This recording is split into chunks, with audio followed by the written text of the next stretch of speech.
The Occultist is probably one of the most interesting classes you can pick due to his utility and damage and potential heals. He can really check off a lot of boxes. This may be a good thing, this can also be a bad thing. Since he can check off so many boxes, is he actually really great at all those things he can do? Or is he somewhat average at everything, thus making him an interesting choice? My personal thoughts on the Occultist before we go into his background and abilities. I personally use the Occultist more as utility than I did damage. I know he could do decent damage against Eldritch related enemies, however I thought there was better individuals who could do damage against them, while the Occultist was more useful for utility and also healing at the same time. The Occultist can be a pretty flexible position, which makes him a rather strong choice in the early game and potentially the late game, depending on the enemies or dungeons you go into. A little fun background on the Occultist. A lifetime of scholarly inquest into ancient and forbidden lore has opened the Occultist's mind to the powers of the Void. Debilitating curses and maddeningly impossible support skills are his specialty. The Void, however, is an unpredictable power, and consequently skills effectiveness can vary dramatically and usually come at the cost of light or stress. This does define the Occultist very well. He can somewhat hurt other party members or hurt your light level or stress level, depending on the camp skills or abilities he can use. Sacrificial Stab. Sacrificial Stab is pretty good. The plus 13% crit modifier is rather good. The accuracy of 100 isn't exactly the highest, but you are hitting only the first 3 rows, and he's doing this within the first 3 yourself. Therefore, the 4th and 3rd position typically have the highest dodge. But I would imagine you'd also want him to hit those rows because usually the front rows have more protection and you may not want to use Sacrificial Stab on them. Sacrificial Stab is pretty much his basic attack ability along with Bissell Artillery, which we will look at here shortly. Bissell Artillery. Bissell Artillery is pretty good. It hits 3rd and 4th position, accuracy of 105, which isn't too bad if you give the Occultist an accuracy trinket or possibly a buff in the party. That could easily be 110, 115, which is pretty darn good. Damage reduction of negative 33%. It's not the end of the world, but it's not a lot because we'll actually go look at the base damage of the Occultist here and kind of get an idea of how much that could be. The crit modifier is 4%, which isn't nearly as good as that 13% on the Sacrificial Stab. Granted, the benefit of Bissell Artillery is you hit 2 people instead of 1. Bissell Artillery is going to do on average lower than Sacrificial Stab, obviously due to the negative 33% damage modifier. Even if the individuals are Eldritch, you only get 25% damage increase versus Eldritch, while a Sacrificial Stab had 35. Granted, you can hit the 4th and 3rd position, which is typically where your higher stress individuals hit, so hitting both of them at the same time can be rather beneficial. Weakening Curse. The accuracy is pretty high at 115. Not a lot of people are really going to dodge this. The damage modification is minus 75%. This isn't really meant to do damage. The crit modifier makes it almost 20% on the base weapon on the max level, which is pretty good. Because criticals just reduce stress and also obviously increase the debuff target chance to 160% if you were to get a critical. But 140 base is pretty strong. That's about average for all 5th level abilities. The biggest one I used to use this for is the protection, but the minus 20% damage coming out as well is just a little bit extra on the top. I often found myself having Weakening Curse on because you can always benefit from reducing your enemy's strength, and most importantly the protection if you don't have early game shield breakers. Having Pick to the Face on the Grave Robber is nice, but if you don't like Grave Robbers, you're really out of armor piercing options, and this just allows you to minus the protection and then have your people go as they usually do without worrying about their damage getting reduced. Weakening Curse is probably one of the stronger utility skills you can have on. Weird or Word Reconstruction. I'm just going to call this Word Reconstruction. I know it can be pronounced both ways, but I'm just going to stick with Word. It's a little easier for me to say on the fly. 0 to 22, obviously you can already see possibly the benefits or issues with that. You can either get 0 or you can get 22, and if you critically strike on like an 18 or 19, that's 40 health.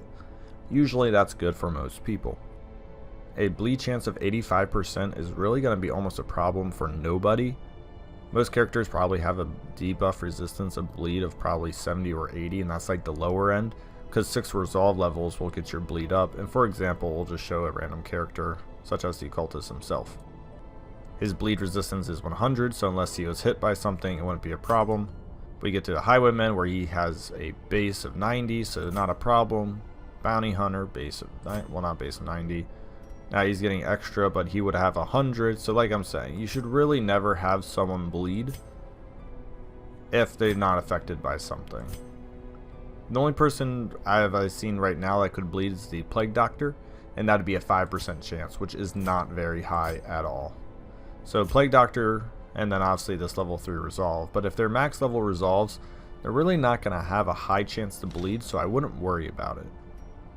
The biggest thing is just that RNG, because you figured each number gets about, it's like roughly 4%, maybe 4.3%. It's not great. Sometimes you can get those 1s, those 3s, those 4s in situations where you really need more. I don't know what to say. It's definitely a gambling game. The Vestal is far more reliable and more able to heal. I always saw the Occultist as a secondary healer in the first utility, and I still stick to that today. The good news about this ability though is the Vestal is kind of confined in the, I would say, rows 3 to 4 if you want her full heals. Word Reconstruction, any row will do, which means this can be an ability you put on and then he can do damage and other useful utility. As I said, he can be a secondary or like last need healer. Like he can be part of damage, but if someone gets really messed up, you can say, okay, you know, I gotta heal, I have this ability on, and can be like that ace in the hole kind of thing. Vulnerability Hex. Vulnerability Hex, I don't know what to think about. I think it's a kind of a weak skill in a way, because I think there's other better marking skills out there that reduce dodge more, and also, like I said, mark the target. Once again, if you don't want to maybe have like a bounty hunter along, or maybe a houndmaster where this guy always goes first and you just want to do it for the rest of your marking, that's fine. I'm always a little worried about skills that mark, because often they don't do a lot of damage and their benefits are usually only decent. Minus 20 dodge is pretty huge for 140 base, but I'm just not a huge fan of marking strategies in general, and I think Vulnerability Hex, there's other better abilities on the Occultist you would want to kind of go over this for. Occultist is not a bad decision if you choose to do a mark build, because he can be your mark and then your heal need be. It can work for some parties, it's just not my preference. Hands from the Abyss. Hands from the Abyss, it's a pretty darn good stun, to be honest, but the only problem is he's got to sit in the first 2 rows. Therefore you're kind of going towards more of a somewhat of a damage Occultist at that point. Obviously the word Reconstruction can work in any row, so he can still be your healer and be in position 2. You're just going to have to get some back row damage dealers then. But 150% base stun is really good with a 13% modifier. I mean, that's almost a critical. That would go to 170. Trust me, if you get a critical from Hands on the Abyss, you're good. That person's going to be stunned. There's really not a lot of monsters I would say would have above a 10% chance of resisting that. There's obviously monsters out there with like 90%, so there'd be like 80%, but 90% is a pretty high stun resistance. And you could even venture into stunning some people with 110 and 115% rather reliably if you get a critical strike. If you put on a trinket on top of that to give you another 20, almost everybody's going to get stunned by this ability. The drawback for that is -5 torch. This may not be an issue if you have someone else who can counteract, such as the Crusader has a couple of abilities. Even the Vestal herself has a couple of abilities. Has an ability that can increase the torch. Therefore, it may not be a huge deal to have Hands from the Abyss, or just buy extra torches if you know you're going to be using this a decent amount, just so you can get that light level backup. If you're obviously doing a torchless run, this ability is amazing because you don't really even give a crap about the torch in that very moment. It's just something to keep your eye on, because if you use it twice into bringing a lot of torches, you may be fighting in lower light, thus taking more stress and physical damage. It's just something to keep in mind. Also, this skill does not hit the 4th position, which is often the coveted stun position, I would say. It does hit the 3rd, which is usually the 2nd coveted position to hit with stuns, which is still pretty darn good. Demon's Pool. Finally, we get to Demon's Pool. This was one of my favorite abilities to have on for multiple reasons. Base accuracy of 110, pretty freaking high. If the enemy has a dodge of 30, It's still an 80% to hit, which is pretty good. You don't venture into that 65 or 70% range as we saw with the leper. The damage modifier, really not meant for damage, but once again, the critical modification is 9%. We're looking at a base of 20% critical strike, which means it could actually do a decent amount of damage. It could do maybe like 10 to 12 damage on the pull. A base pull of 160%, and it pulls 2, therefore the 4th position can go to the 2nd, where a lot of people can hit really hard. Also, the other added benefit is the enemy party where it clears all corpses.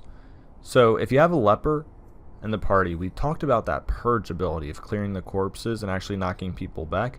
Well, here we can clear corpses and pull people forward. And I actually really like to do that combo in the early game here on this playthrough. I really liked pairing a leper with an occultist because he could pull them, clear the bodies, and then the lepers could strike.